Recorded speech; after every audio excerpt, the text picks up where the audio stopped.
Saurabh DJ Saurabh DJ Saurabh DJ Saurabh hitech आपके गांव का क्या नाम है? Chandrasa Kala.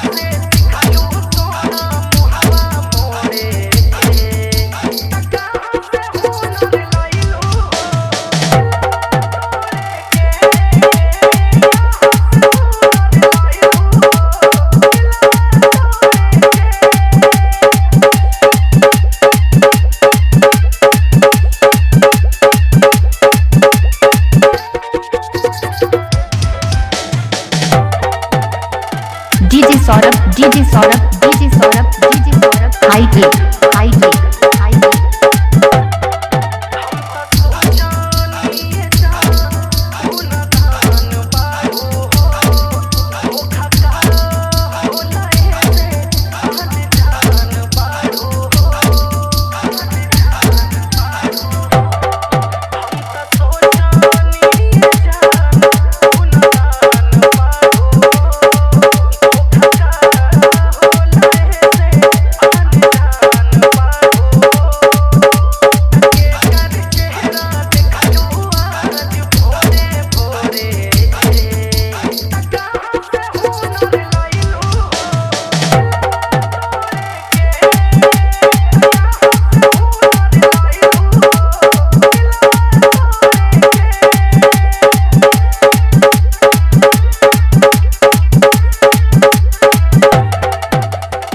DJ Saurabh DJ Saurabh DJ Saurabh DJ Saurabh hi tech